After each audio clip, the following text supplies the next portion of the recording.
Hello, and welcome to another JunoViewer webinar. Today, we'll be providing an introduction to the FWP utilities that are available within JunoViewer.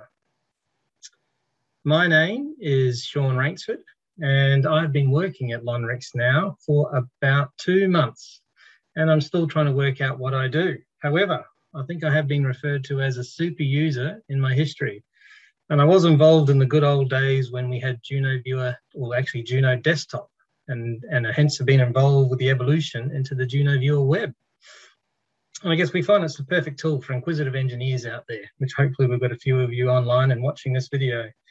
And our philosophy at Lonrix has always been to assist engineers and asset managers to discover the power within their data and make sure they get the best use of this data to support in decision making.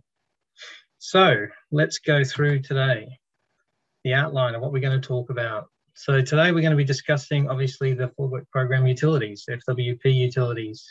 So I'll give a bit of an overview and the purpose of these utilities. We'll also set in place the requirements before actually using these facilities or these utilities and making sure they're suitable. And then we'll work through some use cases. So we'll just give you some actual real working cases. I don't want to bore you with slides. I think we'll get in and sort of into the nuts and bolts and see what we can do.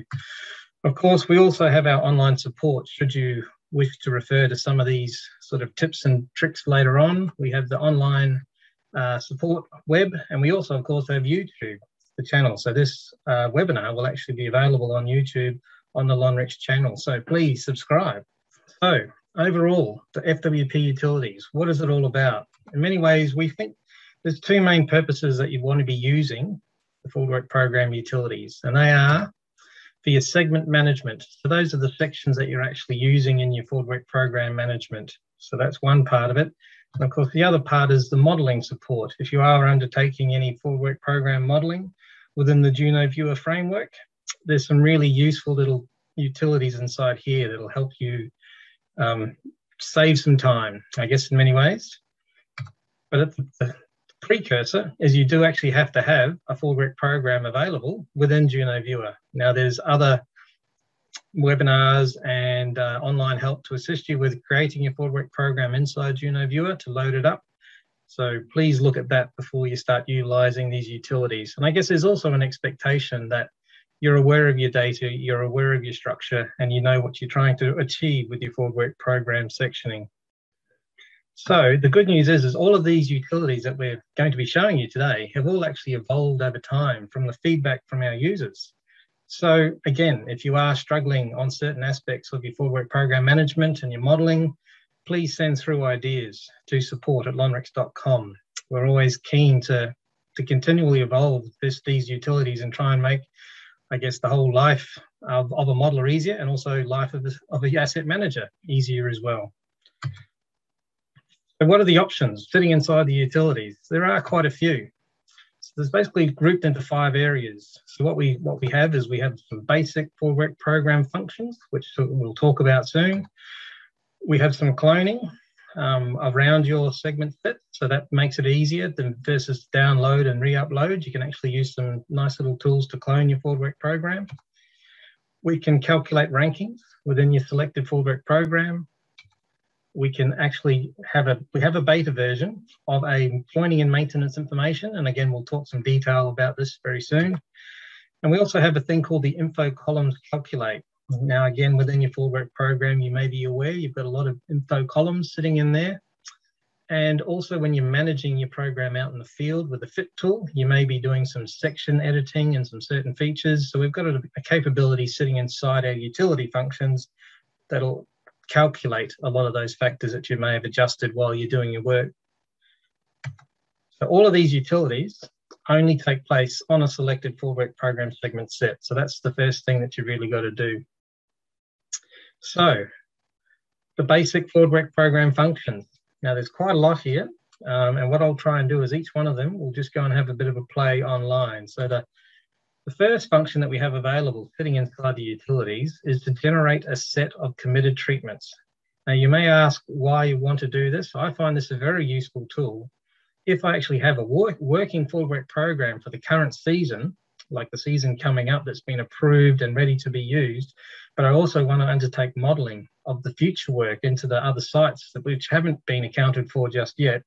We can actually lock in those treatments in your working program into another modelling sort of type framework. So to undertake that, it's quite a simple process. And I guess just some background to get into the FWP Program Utilities menu. It's under JunoViewer. You go into the main menu structure. Under FWP, you will find FWP Utilities. Okay, the first step, like we talked about, is of course picking your network where you're relevantly working to, and then your FWP program. And obviously this is the training database, and there's quite a few FWP programs, but we'll go down to one down here which we've sort of set up before. And of course we know the structure reasonably well. So like we talked about, the first step would be generate a set of committed treatments. Now, all we have to do is obviously pick our program, select this button, and now we get this nice little prompt to say, this is your network, here's your version, and what version do you want to call this committed treatment list? So we could call this FWP program for the 2022 year as an example. We could select all our treatments, or we could alternately select only treatments that we're interested to commit. And then we could select any number of years that you want to select with regards to your committed options for modelling. So of course, now this will import this list as a committed set list into the database. Now, I will show you where to find these later on, or after we actually click the button. So let's click the button, and it says, of course, are you sure? We say, okay, and it's done. So very quick and easy. Now, where does that set list sit? It sits under the modelling menu, because as I said, this is more of a modelling sort of type utility to assist with that. And under here, you'll see there's a menu called Manage Model Data. So we click under the Manage Model Data, and under here, of course, there's a Committed Treatments tab, and this is our training network, and you'll find here is the list that we just created, FWP program for 2022. And that there is now a pre-created list of all of those treatments in that year that we selected as power options previously. So quite a handy little feature. Of course, you would then have to go into your modelling setup, in the forecast modelling setup, and then use that with regards to your modelling framework. Now, again, that's another piece of training exercise, which I do believe there's quite a lot of videos about how to run modelling inside Juno. So I think we can look at that at another time. So we now go back to the next sort of useful tool that we have within the system. And the next one, of course, is deleting a selected FWP program. There are many ways that you can delete FWP program segments. And of course, whenever you have a segment which is linked to the forecast modelling, of course, when you delete it, it will delete that link as well. So again, within the system, we pick our FWP program. Now, of course, I'm not going to do this. This would be an example where you may have many programs, as you saw on this list, and you want to tidy up these programs because they were there as a bit of a trial and having a bit of an idea as to what you wanted to do. You would then click delete the program. And of course, it says, are you sure?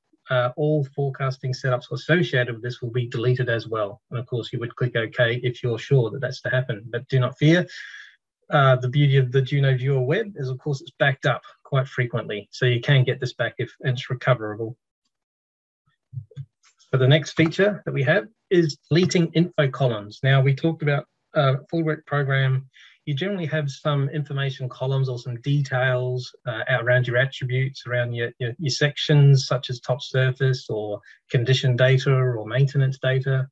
And some of that can get a bit unwieldy over time when you start creating data joins and all sorts of features. So a nice little utility in here is to actually, when you want to create a nice functional and easy to find FWP program to use, we can actually start deleting some of these columns that have been created over time.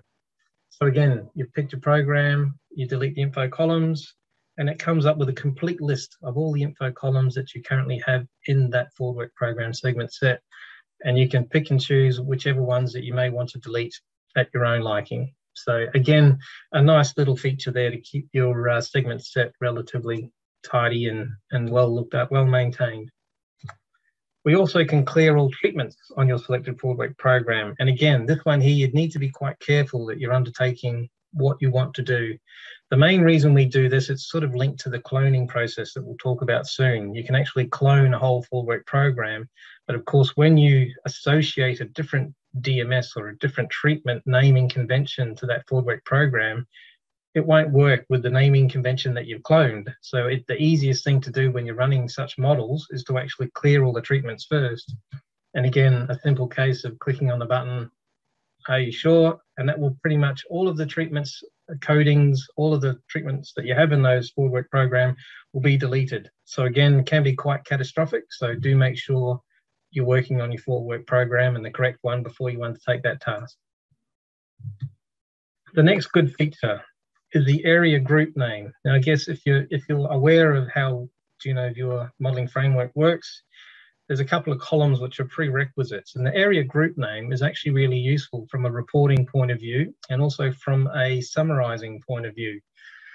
Now, most of the time prior to uploading a forward program, you will undertake this process inside a spreadsheet as per standard sort of JunoViewer process.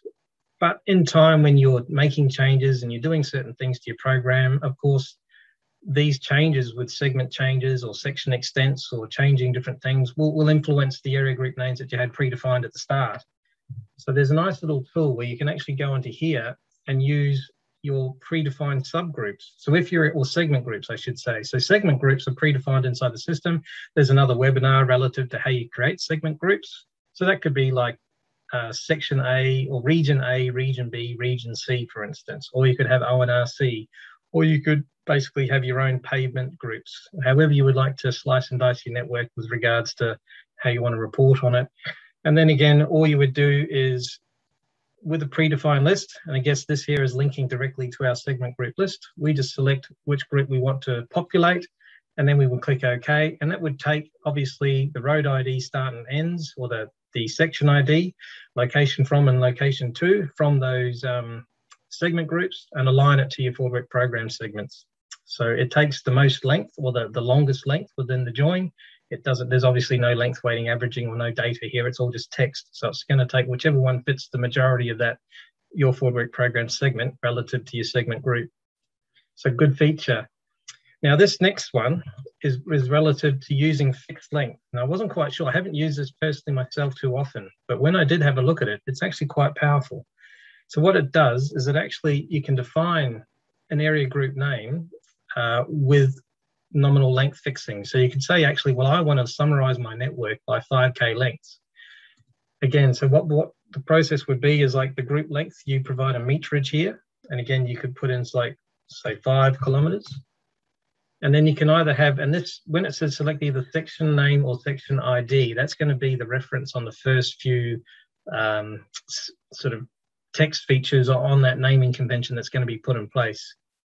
So section name I find is pretty useful because that's relative to a name. So, and then what you'll end up now is a whole heap of groupings of every 2 kilometers will be a block of those names, and every 5 kilometers, I should say. And then the next 5 kilometers, a block of those names, the next 5 kilometers, a different block. So again, very useful if you just want to do some discrete sectioning of your network and summarize some details around those sort of different blocks. Another key feature is to export the treatment names. Now, I find this very useful. If, for instance, I've been given a program, or you have a program which is external to Juno, and you want to create a DMS based on all the features that you have within that external forward program. So again, you'd load it up as a base program within Juno, and then you can export all the treatment names as a list. Now this again, so for instance, this is our program. We would export the treatment names. Very simple, it doesn't ask the question. It purely says, here you go. I have now created a list into a file. And now if I open up that list, you'll see, now if people have worked in the Juno desktops and the Juno viewers over time, it used to take quite a long time to find out sometimes on the forward programs you have, all the unique codes and unique treatment types that were in a forward program. But now we have a nice, succinct, clean list of a one-to-one relationship, and we can easily use that in a DMS file. So quite a neat little tool that I find very beneficial when we have forward programs from various sources all over the place. Very tidy tool. So the next one that we've got is, of course, filling missing values in a join result. Now, I'm not too sure if there's a webinar on data joins. I assume there is, but data joins are quite powerful when you're trying to aggregate data into your segments. At the same time, when you're creating those data joins, you actually can apply some data join rules, or some no data join rules, I should say. So that means if there is missing data for that section of road, you can apply basically 3 levels of how to fill in the missing data, how to populate the missing data. One is by the associated section ID and lane. Another is by the associated section ID that segment is on, and another is a default. So just be warned that when running this process, so generally what would take place here was you would first of all have your full work program, they would then undertake the process of your data joins, and then you would come into the utilities to apply those rules where you've got missing data. Now this here does take a bit of time, okay? It will run, will be filled in retrospective. So again, it's using your no data values rules, you'd go okay. That then goes into the background and runs as a long running process, an LRP. So it doesn't really take up too much time with regards to your time. It'll happen in the background. And then in theory, all your data, whether it be, for instance, rough depth or roughness or surface information, it'll take the rule set that you've applied when you created that data join and populate all the missing values that you may have in your forward work program. Again, very helpful with regards to populating missing data. Another good tool around here is called fill missing values using adjacent lane values. Now again, depends on the modeling framework and how you've structured up your forward work program. If you are modeling by lane, then you can actually use the adjoining lane to populate the missing data. A very powerful tool if you're modeling to that level of detail. And then finally, this is only in testing at this stage, is setting a data type for your information column.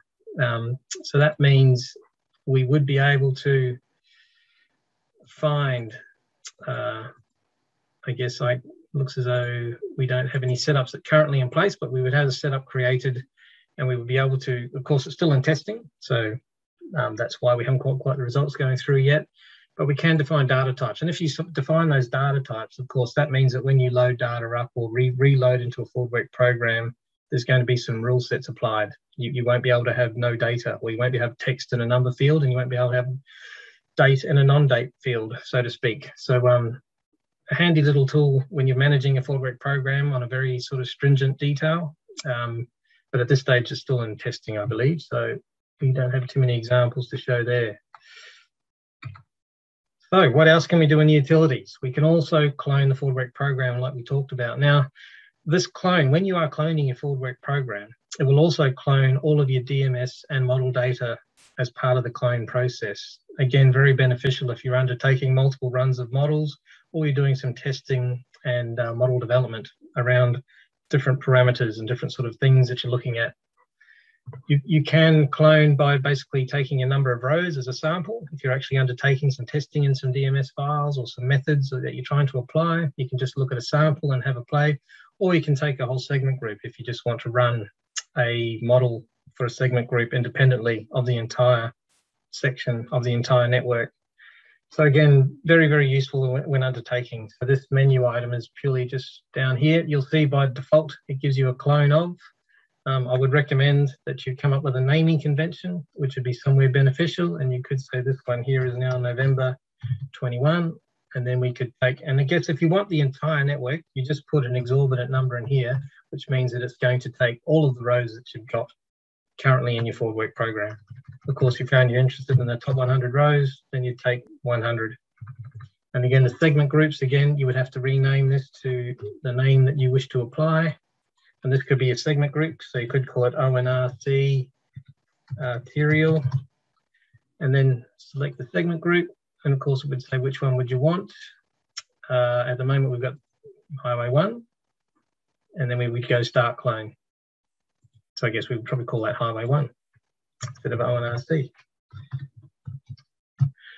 And there you go. So now what would happen is under your forward work program segment sets, you will end up with a cloned version sitting inside here of that name that you've just called it. And also under your modeling in the forecast models, you would also end up with a clone of what you just created sitting in that list. So yeah, and of course, also in your managed model data, all of that data that was associated to the one you just cloned will be sitting in there as well. So you've got some really sort of useful ability there to slice and dice and have a play and do some testing with your modeling if you are undertaking modeling inside JunoViewer. The next one, which I find very useful, is the ranking. So if you want to look at ranking or prioritization of your network based on certain data parameters that you have, so for instance, we could look at rut depth or roughness or skid resistance or texture are the primary ones that we would use from our laser profilometer machine. We could also basically develop different statistical options as well when we're doing the ranking. So that's whether we want to look at the mean, the median, or a certain percentile. Those will get ranked based on a parameter that you're interested in. And the outcome will pretty much provide you with the ranking and the number and the actual value, I should say, for what you've applied. The cool feature that I do find as well is obviously not ranking is always from small to large. It can be from large to small with regards to the reverse ranking. So if, for instance, we could look at the rut mean and the left wheel path, we could be looking at NASRA, we could be looking at the texture mean within the lane, and we could be looking at the scrim coefficient within the lane. And again, obviously from the rut value, we may want to look at the high. We could look at the mean. For this one, we may look at the 85th percentile. For the texture, we could say we're actually worried about the real lower values and where those are. And then for scrim, you may say, we'll actually want to be a bit more conservative and look at somewhere in that 20th percentile range. Now, of course, these ones here, hopefully you're aware that the lower the texture value, the poorer the condition. And the same with the scrim coefficient as well. The lower the value, the poorer the number. So therefore, we would apply a reverse ranking. So that means that the lower the number, the higher the rank. Whereas these ones would be the higher the value, the higher the rank. So the lower the number, the higher the rank, the higher the number, the higher the rank. So then you would just go about calculate rankings. And of course, this again goes away to a long running process, which would take some time to determine. Thankfully, as with any good presentation, we've done one before, and now we can see the results here. So this is what would happen. So here we've run, you can see we've got the left wheel path mean rut at 80th percent. We've got the NASRA 80th percentile. We've got the left wheel mean texture, 20th percentile, and we've got the lane scrim coefficient at the 20th percentile. And this is the actual ranking from 0 to 100 as to where that value there sits relative to the entire segments in your set. So we can see that's the 97th ranked rut depth of 17 millimeters, which is obviously one of the worst. And the good news is we actually have something in the program to tackle that issue. And here's an interesting one here for the rut number 7, obviously the same rank. And we've also got a very low texture and a very low scrim. And of course you can see those are low values. And now we've got high rank values, which shows the reverse ranking with regards to how that works. And that's obviously a good alignment with regards to our forward work program as well. So very, very handy. The color coding I find quite useful. So it does bring your attention to these red cells and what are we doing on these red cells. So again, you've got the ability to alter and adjust those rankings and those parameters to fit the requirements of your levels of service or whatever you're trying to achieve in your forward work program. And of course, you will need a data parameter. And there's another webinar related to creating data parameters. So if there is a parameter that's not available, create another data parameter where you could go about ranking those features. Very, very helpful with regards to prioritizing your forward work program against those data parameters. So another tool that we have, again, this was in beta version. I find this really helpful. Again, trying to align different data sets into your forward work program can be quite time consuming and quite tricky. And that's especially around maintenance data, because obviously some maintenance data, the cost data isn't reliable with regards to its structure. So what we've gotten here is actually a method to determine some key, I'd call them metrics of maintenance associated to your forward work program. And that is around the lines of quantity per kilometre per year, cost per kilometre per year, and count of activities per kilometre per year. So great normalising. At the same time, you may argue that the maintenance data is relatively meaningless because it's got a lot of nonsense in there. So we have an XML setup which is linked to this utility, whereby you can control the actual maintenance codes that go into the system. Again, quite a powerful little tool. So what we've done here, just to show you an example, back on our forward program, we've already done this before, and you can see we've now got the cost per kilometre per year, we've got a quantity per kilometre per year, and we have an activity, and that's the count of how many times we've been on the road per kilometre per year. We also have a time period as to how long it's been going for, that's the past 5 years. And of course, we also have the previous year. Again, quite an advantage to see the average over the past 5 years as it's been escalating in the past year. And finally, we ended up with the percentage of the site that's actually been treated last year. So the XML, again, there's another good webinar relative to XML management, is under your Manage menu, and you've got Manage XML Setup. And inside here, you'll see there's a custom option, and there's the maintenance join option in here, maintenance join into forward program. And again, this is where you are defining with regards to the valid unit to use and the valid activity that you'd like to be associated to those summaries. So there's a lot of powerful control in here to make sure that the numbers that you're seeing and the results you're getting are realistic relative to what you want to be achieving with your summaries. So very, very useful tool. And then finally, we have the info column calculate, the ICC. And again, what we're talking about here is sort of an automated way to try and calculate some of those cells. Previously, and I think from my memory, this was created about 2 years ago from certain users saying every time I do something, I've got to export my forward program into a spreadsheet. I've got to calculate my cells, and then I've got to re-import it and then rerun my model. So it can be quite sort of a time-consuming process. So hence this tool was developed. The tool is basically a template that is created, it is exported, sorry, and it is populated by you. What you do is you take your certain column names that you have conventions within your current forward program, and then we can calculate some values. So for instance, for length, we can say, well, actually, we know this is the value that we've managed as far as our sectioning is concerned. We want to take the length, which is pretty much 2 minus from, and that'll give us the length of the updated length that we've got. And the area, for instance, well, we want to take the 2 minus from, and we want to multiply it by the width. So some simple calculations can be done.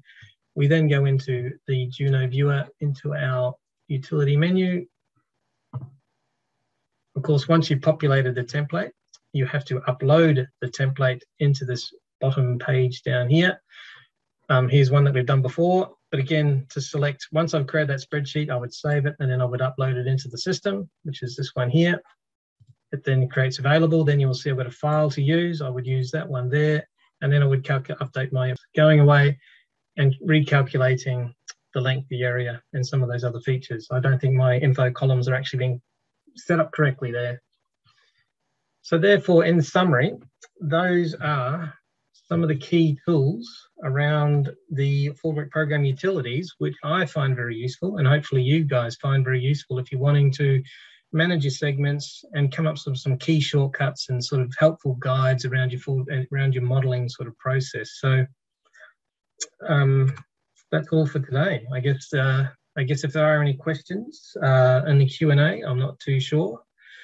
Well, thank you all so much for your time, and I wish you all well and in getting into the world of JunoViewer, and we will see you all around at some point. Goodbye.